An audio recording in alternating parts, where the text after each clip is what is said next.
ইনশাআল্লাহ আগামী 25 তারিখ সকালে বিএনপির ভারপ্রাপ্ত চেয়ারম্যান দেশনায়ক তারেক রহমান বাংলাদেশের মাটিতে পা রাখবেন। সেই কারণে আজকে শুধু ঢাকা নয়, সারা বাংলাদেশে সাজ রব শুরু হয়েছে।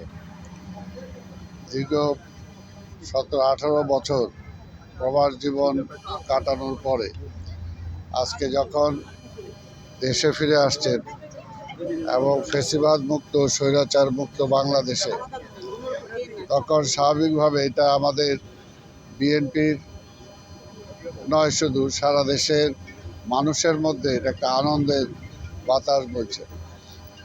এই আনন্দ গণতন্ত্রের উত্তরণে আনন্দ, এই আনন্দ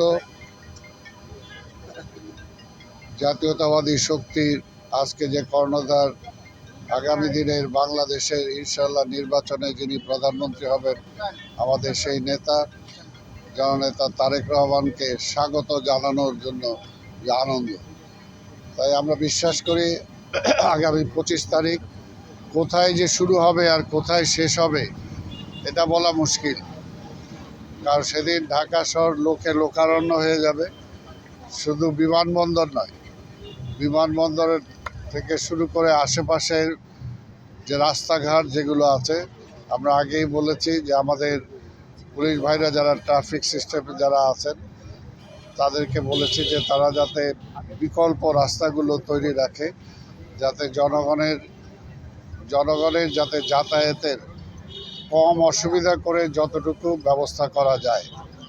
এবং আমরা বিশ্বাস করি যে একদিনের জন্য, কিছু সময়ের জন্য হলো জনগণ আমাদেরকে ক্ষমার দৃষ্টিতে দেখবেন, কারণ এটা প্রয়োজন যে দেশনায়ক তারেক রহমান দেশের মাটিতে আসবেন আর এই দেশের মানুষ সাদরে তাকে বরণ করবে, গ্রহণ করবে। স্বাভাবিকভাবে এটার জন্য মানুষ অপেক্ষা করছে। আর আপনারা দেখতে পাচ্ছেন যে এখানে মঞ্চের কাজ চলছে এবং মঞ্চের কাজের জন্য এটা কালকের মধ্যেই প্রস্তুত হয়ে যাবে।